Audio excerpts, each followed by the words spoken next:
Quise titular este mensaje Tristeza sobre tristeza, basado en el sentimiento del apóstol Pablo al escribir a los Filipenses en su capítulo 2, a partir del versículo 25, porque nos habla acerca de un hombre. ¿De quién? ¿De quién? ¿De quién? De Epafrodito, exactamente. Voy a pedirles que abramos nuestras Biblias, hermanos, unos versículos atrás de los que leímos en el 25, y vamos a leer a partir del versículo 25 hasta el versículo 30. Filipenses 2, del 25 al 30. Y cuando lo tengan, solamente digan amén. Amén. Venga, ¿cómo dice, hermanos? Mas estuve por necesario enviaros a Epafrodito, mi hermano, colaborador y compañero de milicia, vuestro mensajero y ministrador de mis necesidades, porque él tenía gran deseo de veros a todos vosotros y gravemente se angustió porque habéis oído que había enfermado, pues en verdad estuvo enfermo, a punto de morir, pero Dios tuvo misericordia de él, y no solamente de él, sino también de mí, para que yo no tuviese tristeza sobre tristeza. Así que le envío con mayor solicitud, para que al verle de nuevo os gocéis y yo esté con menos tristeza. Recibidle pues en el Señor con todo gozo y tened en estima a los que son como Él, porque por la obra de Cristo estuvo próximo a la muerte, exponiendo su vida para suplir lo que faltaba en vuestro servicio por mí. Tome su lugar. El concepto de tristeza sobre tristeza, como dice el apóstol Pablo, añadir más tristeza, me hace pensar en algunos ejemplos que sin duda ustedes tendrán también algunos. Ahora que vivimos a nivel mundial la pandemia por COVID-19, vimos cómo familias perdieron a más de un miembro por la enfermedad. A algunos a papá, a mamá, algún hermano, alguna hermana, y esto significa que están trabajando con una pérdida cuando les viene otra. Conocí, hermanos, el caso de una familia donde se fueron todos se fueron todos. Y uno se pregunta, ¿por qué? ¿Por qué tanto dolor y por qué tanta tristeza? Cuando era muy pequeño y mi padre murió cuando yo tenía 7 años, recuerdo que estábamos enterrando a mi padre cuando a mi mamá le llegó la noticia de que acababa de morir en esa misma semana su abuelita, a quien ella consideraba su madre y con quien se había criado. Y ella siempre decía, no tuve tiempo de llorarle a mi abuela, porque estaba enterrando a tu padre. Esto es las experiencias cuando viene una tristeza o una pena sobre otra pena. Pero vamos al contexto de nuestro pasaje bíblico de Filipenses capítulo 2. Ahí encontramos a Epafrodito. ¿Quién era Epafrodito? Su nombre está asociado a una de las diosas de la mitología romana, que es Afrodita, la diosa del amor. ¿La habían escuchado? Afrodita. Pero el significado de este nombre, Epafrodito, es amoroso, amable. Y entonces se ha sospechado de si así se llamaba realmente este compañero de Pablo o se había ganado el mote a partir de su personalidad.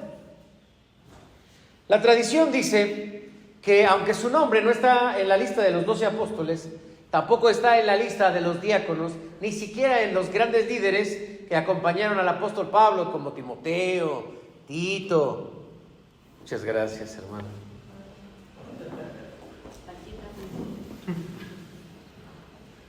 Gracias, hermano, gracias. Al ratito me das las donas. No, sí, el hermano también me compra unas donas. ¿No sabían eso? Dice la tradición, hermanos, que este hombre no fue un líder reconocido por los líderes, sino que era un líder amado por el pueblo. La misma iglesia le reconoció cuando Pablo, en su segundo viaje misionero, llega a lo que es Macedonia, a lo que es la tierra de Filipos, y que es golpeado, y ya saben ustedes la historia de cómo los fue encarcelados en Filipos, capítulo 16 de Hechos de los Apóstoles, cómo el carcelero se convierte al Señor y lava sus heridas, su familia se bautiza, y ahí está el carcelero, y ahí está Lidia, y está también un hombre que no alcanza a figurar todavía, porque se está enamorando del Evangelio, y es Epafrodito. Dice la tradición que una vez que el apóstol Pablo deja organizada a la iglesia ahí, él se convierte en el líder, se convierte en el pastor, un hombre muy querido, muy amado entonces por la iglesia. Se ganó el aprecio, se ganó el amor, y él también amaba a la iglesia. Sin embargo, dice aquí, en palabras del apóstol Pablo, que a Epafrodito le pasó algo. Enfermó, y por el contexto se entiende que enfermó como una causa secundaria a la persecución. Se cree, hermanos, que en uno de los viajes que él tenía, viajes misioneros, lo toman, lo golpean y lo dejan igual como muerto, y a partir de ahí pues había estado enfermo. Pero Pablo dice, pues finalmente no muere Epafrodito.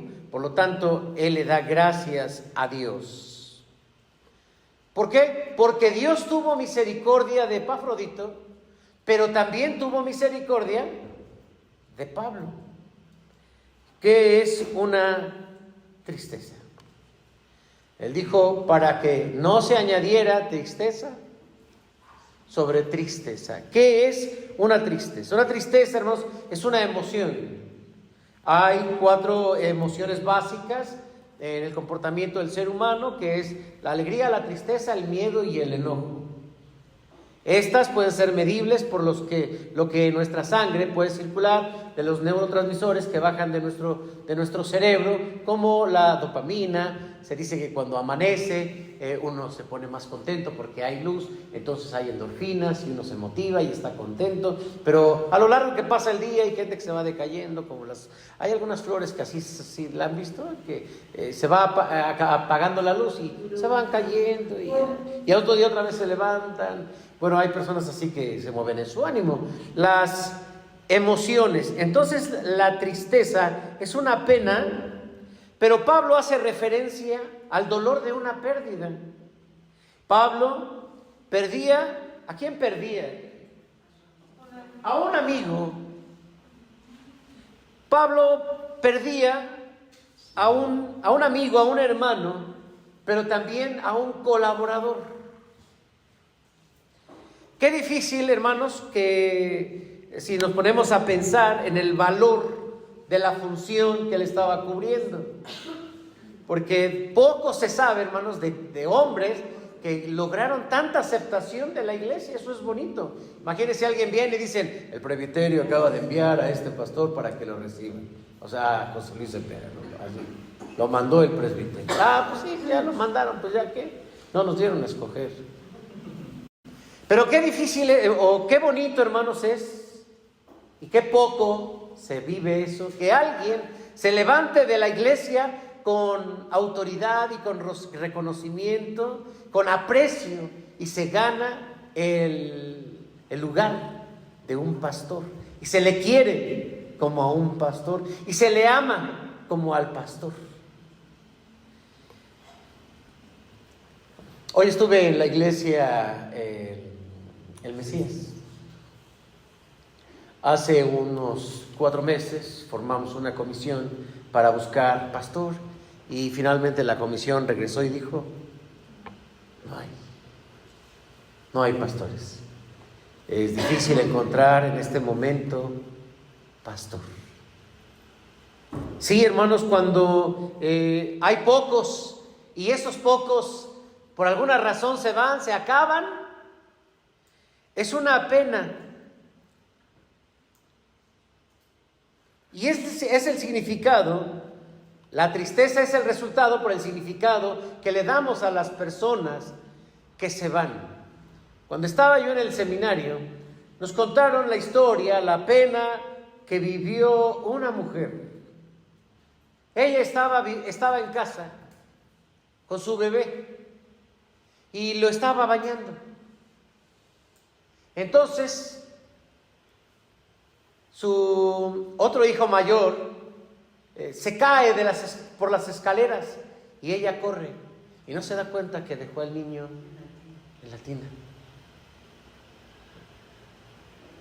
Y cuando va a recoger a su hijo, se acuerda del bebé, regresa, su bebé estaba ahogado.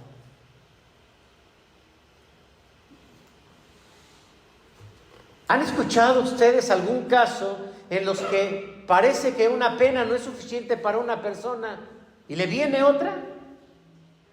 Les he platicado de una hermana conocida por mi esposa, por mí, por nuestra familia, que estábamos en el sepelio de su mamá y al otro día estaban en el sepelio de su papá. Escuché el testimonio de un maestro de universidad. Decía, yo iba manejando con mi esposa, su esposa era maestra de la Universidad Justo Sierra, y iban manejando, se quedó él dormido, se fue hacia el acotamiento y pum, frenó ahí muy feo y su esposa pum, se dio un trancazo en la parte frontal del carro. Y entonces él se baja para ver qué le había pasado al carro y no le había pasado nada al carro. Su esposa quiso bajar cuando se quita el cinturón, cayó de frente, pues estaba muerta ya. Él, pues obviamente por llevar ir él conduciendo, es llevado a la cárcel. Y él decía, no tuve tiempo ni de abrazar a mis hijos, ni de estar en el sepelio de mi esposa, ni de nada. Les platiqué la semana pasada, hermanos, que uno de nuestros hermanos de la iglesia de Ojo de Agua, circulando o llevando también, él como chofer, a trabajadores en una pick-up, en la parte de atrás explota una de sus llantas, pierde el control, se voltea y murieron 5 personas. ¿Cómo uno puede de pronto así ver 1, 2, 3, 4, 5, 6, 7 cosas te llegan? Todos, hermanos, en algún momento pasamos duelos, decepciones, fraudes, abandonos, enfermedad. He visto familias donde está enfermo el papá, está enfermo la mamá, está operado uno, están operados, así, hasta parece que es adrede. Sí, hermanos, así sucede en la vida. La siguiente, por favor. Una pena, hermanos, sobre otra pena significa el proceso que se tiene en medio de un dolor. Llega un punto, hermanos, cuando hay mucho dolor, cuando hay mucha pérdida, donde el mecanismo de defensa de nuestra persona se activa y dice, ya no me importa, ya se murió fulano y sutano, ya que se acabe el mundo, que se mueran todos, ya no siente. ¿Han escuchado a alguien así? Y eso pasa porque hay un mecanismo de autoprotección que le dice, niega todo, no sientas nada, porque es muy doloroso.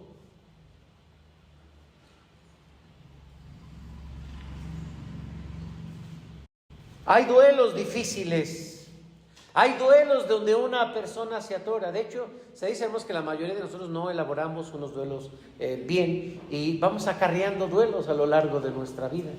Y se van repitiendo y se convierten en oportunidades para que cuando lleguen nuevos duelos se hace más grande el dolor. La gente entre más ha vivido, acumula más duelos. Pero también llega a suceder, hermanos, por las lealtades familiares. ¿Qué es una lealtad familiar? En algún momento he señalado este término como ese amor y ese aprecio por el que está sufriendo, quiero también sufrir de la misma manera. Y es algo que se vio durante esta pandemia. Cuando alguien sufría y moría por la pandemia, por el COVID, entonces de pronto alguien más se sumaba. A veces se cree en la sociedad que detrás de alguien que muere, alguien más va a morir en la familia. Y hay un dicho que dice que las desgracias, ¿qué? No vienen solas. Las desgracias no vienen solas. En esas lealtades, hermanos, uno quiere sufrir lo que el otro está sufriendo. Se adhiere al sentimiento y al dolor y a la experiencia que está pasando. ¿Por quién lloramos? Por este, por este, por este. ¿Por quién lloramos? Hay ocasiones en que no nos podemos repartir. Nos duele tanto, es tan grande la pérdida, es tan grande el dolor, que necesitamos consuelo de Dios. Consuelo de Dios. Nuestro Padre Celestial, dice el apóstol Pablo, es nuestro consolador, porque cuida el dolor emocional. Dijo: Dios tiene misericordia tanto de Epafrodito como de mí, de él para que no se muera, y de mí para que no tenga tan grande pérdida. Hermanos, Dios tiene cuidado del dolor emocional y físico. Pero aunque nosotros predicamos y promovemos el amor de un Dios, el amor de nuestro Padre Celestial, que no se goza con la injusticia, que no se alegra por el dolor ajeno, con todo eso, hermanos, pasa, y es ahí donde nos damos cuenta que no podemos entender a Dios, ni siquiera podemos describir a Dios. Uno dice: no, hermano, Dios está contigo, Dios no va a permitir que alguien más se muera, y se muere otro. ¿Se acuerdan ustedes, hermanos, de Rescatando al Soldado Ryan? ¿Vieron a esa película? Levanta su mano quien vio esa película. Los que no, se las voy a platicar sin palomitas. El gobierno dice: no es bueno que esta familia pierda tantos hijos, sobre todo los hijos, haber ido a la guerra. Dice: ya murieron, vamos a rescatarle uno. Así que ponen a un grupo que vaya a buscar allá en la guerra al soldado Ryan y se lo traiga a su papá, porque su papá ya tuvo mucho dolor, ya murieron 2 de sus hijos. Y cuando encuentran al soldado Ryan, el soldado Ryan dice: no creo que los haya enviado mi padre. Mi padre sabe que vengo a dar la vida por mi patria. ¡Ay, qué soldado Ryan! Pero el gobierno decía: no queremos que papá sufra tanta pérdida, y es nuestro protocolo, te tenemos que llevar. Bueno, finalmente pues, lo regresan, ya saben, ¿no? Murieron más personas por ir a rescatar al soldado Ryan que si le hubieran dado un balazo al soldado Ryan. Pero el principio es evitar el dolor de su padre. Dios, hermanos, decide en qué momento evitarnos ese dolor. Cuando hay personas que de pronto pierden el trabajo y simultáneamente reciben, no sé, el resultado de un estudio que le dicen: tienes cáncer, o tienes una enfermedad terminal, o te queda poco tiempo de vida. Y a veces voltea a la casa y las cosas han cambiado, su esposa se va o sus hijos se van y algo pasa y dice: parece que el espíritu de Job anda sobre mí. Porque a Job le pasó una tras otra. Pero es Dios, hermanos, quien está detrás de todo esto. Y debo decir, hermanos, a la luz de la Biblia, que a Dios no lo podemos nosotros condicionar. Hoy, Señor, ¿no crees que a esta familia ya le vinieron muchas pérdidas, mucho dolor, mucha tristeza? No podemos, hermanos. Sin embargo, debemos creer que el amor de Dios es grande, porque Dios, así como pone una prueba, también da la salida. Las pruebas, hermanos, para nosotros no son algo meramente que queremos evitar, sino tienen un propósito en nuestra vida. Todas las cosas ayudan a bien a los que amamos a Dios, aquellos a los que hemos sido llamados conforme a su propósito. Para nosotros, hermanos, esas pruebas son muestras de que Dios está con nosotros. Alguien dice, ya te abandonó Dios, como le decían a Job. Oh Dios mío, ¿por qué me has desamparado? A nosotros las pruebas nos dicen, hermanos, que en medio de todo esto está Dios presente y tiene un propósito para nosotros. Sí, hermanos, solo la fuerza viene de Dios. Y habrá momentos, la siguiente y la última, habrá momentos, tal vez en nuestra vida, o en la vida de nuestros seres queridos, o de amigos o de hermanos, en los que no podamos explicar por qué viene un dolor sobre otro dolor, una pérdida sobre otra pérdida. Pero lo que debemos saber es que Dios está con nosotros, porque esa es nuestra esperanza, porque ese es el consuelo de Dios.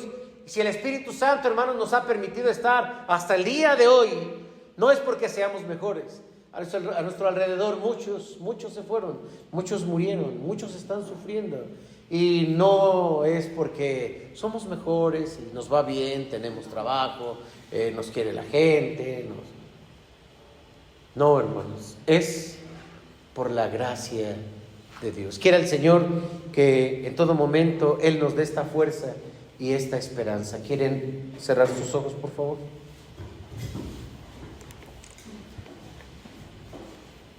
Amado Padre, Tú nos amas y no es tu amor como el que nosotros quisiéramos. Tu amor es perfecto. Y a veces nos quedamos sin palabras para explicarle al hermano que nos pregunta, ¿y por qué? ¿Y por qué me pasa esto? ¿Y por qué esto otro? ¿Por qué Dios no me responde? ¿Por qué le pido que no y Él sigue enviando estas crisis? Dios, nuestro Padre, ayúdanos a creer en Ti, a confiar en Ti y a sostenernos en medio de la prueba. Mucha gente, Señor, a nuestro alrededor no se ha superado de una pena, de una pérdida. Que tu gracia y que tu amor, Señor, tu misericordia les ayude. Te lo pedimos en el nombre de Jesús. Amén. Amén.